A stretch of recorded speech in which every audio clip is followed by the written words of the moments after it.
Bom, vamos lá então, agora ao nosso segundo tema aí da nossa segunda aula, que foi sobre sistema imune e alergias, né?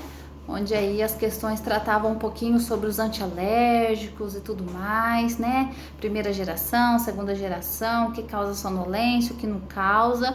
E isso sim é bacana, gente. Cai muito aí no balcão. Vocês vão se deparar muito com né, com os pacientes, com os clientes que vão chegar e falar assim: moça, eu tô com coriza, tô espirrando e tal, tô com uma alergia, preciso de um antialérgico, mas que não me dê sono, porque eu preciso trabalhar, não posso parar e tal. E aí, né?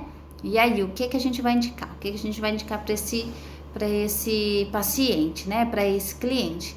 Então, é um tema aí muito bacana que ocorre com muita frequência aí no balcão, tá? Então, eu acho que é um tema assim que vale a pena se aprofundar um pouquinho mais, né, estudar um pouquinho mais, pesquisar, porque é algo realmente de muita frequência aí no nosso dia a dia, tá? Então vamos lá as questões desse tema aí super bacana. Eu acho muito interessante essa parte aí de antihistamínicos, H1, primeira geração, segunda geração, é super bacana. Vamos lá então para a primeira questão. A histamina tem ação diversa nos sistemas orgânicos, portanto, os receptores da histamina são alvos óbvios para o desenvolvimento de fármacos. Beleza, uma afirmativa. Em relação à farmacologia envolvendo a histamina, assinale a alternativa correta, né? E tinha aí algumas informações. A alternativa correta era a última lá. São reconhecidas atualmente 3 subtipos de receptores para a histamina: o H1, o H2 e o H3, né? O H1 é o que se refere realmente a essa parte das alergias, né? Específico, digamos assim. O H2, conforme eu já disse lá no vídeo, vocês devem ter anotado aí, o H2 é mais da questão de proteção gástrica, mas hoje em dia está praticamente em desuso, tá?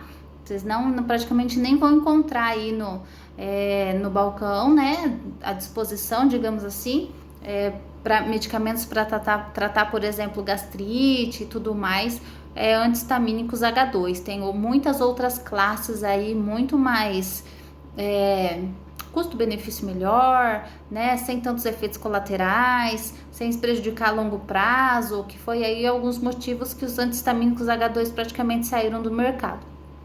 E o H3 tem muitos estudos aí, são receptores que estão sendo estudados ainda, que tem a ver com esquizofrenia, com Alzheimer, né, com outras patologias aí.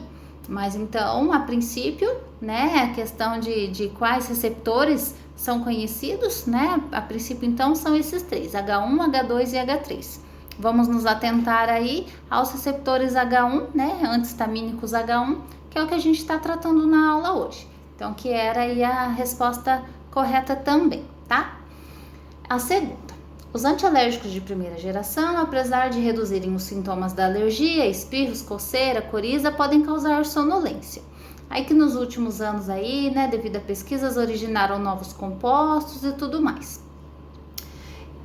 Os antialérgicos agem contra os sintomas da alergia sem alcançar o sistema nervoso, como os antihistamínicos de primeira geração, né? Então a gente está tratando aqui dos antihistamínicos H1 também, mas já os de segunda geração.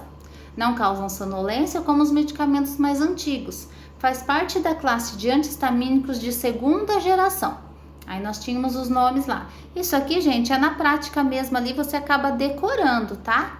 Então, dexclorfeniramina, difenidramina e hidroxizina são antihistamínicos H1, mas de primeira geração, que causam aí bastante sono, tá? Quem nunca tomou um Histamin, quem nunca tomou uns antialérgicos aí que derruba, né?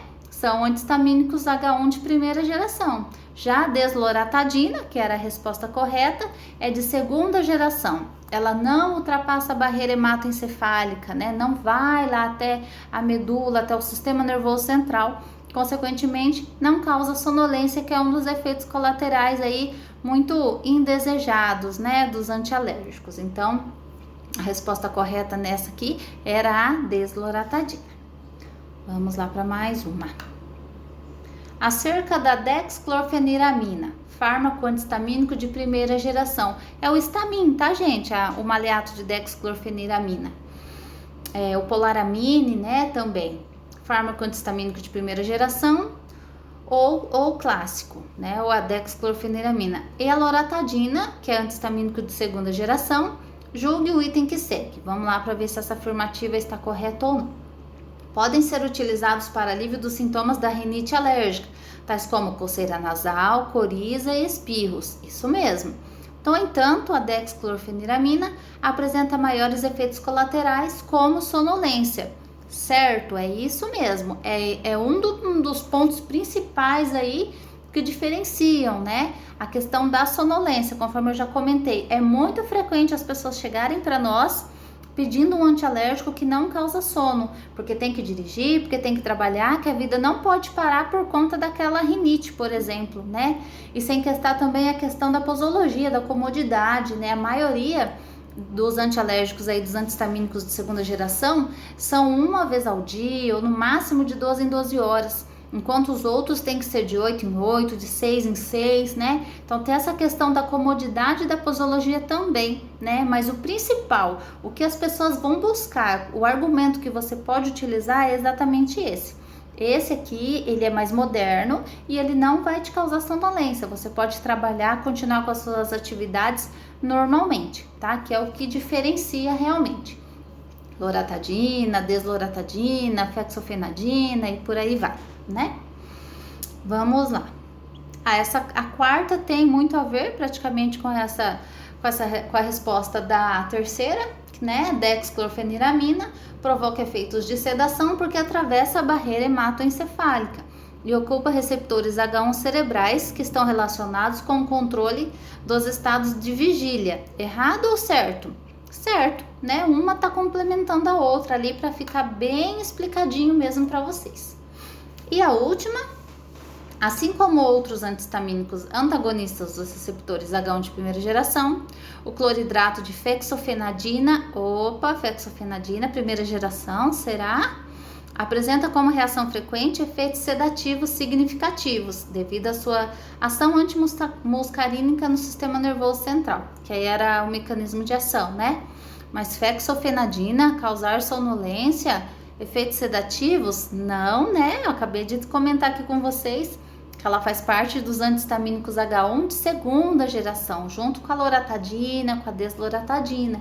Então, essa afirmação aqui, ela está errada, né? Tem muita coisa, gente, tem muito antialérgico, tem muito medicamento, tem muita coisa.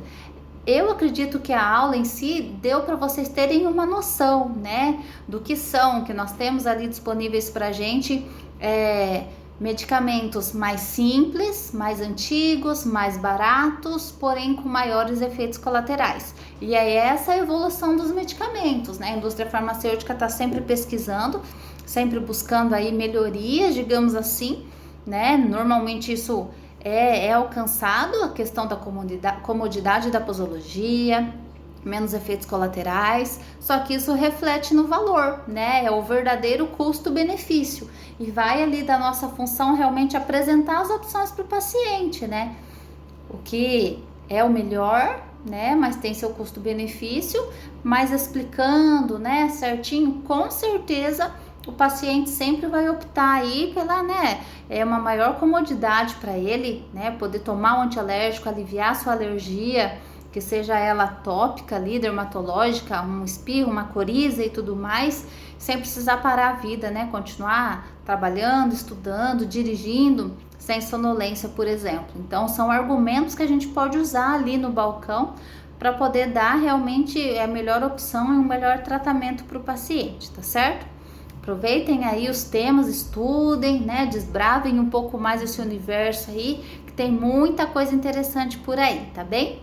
Excelente semana para todo mundo, aproveitem as aulas dessa semana também, que estão bem interessantes. Qualquer momento aí a gente se encontra novamente. Aproveitem, gente, boa semana para todo mundo. Tchau, tchau!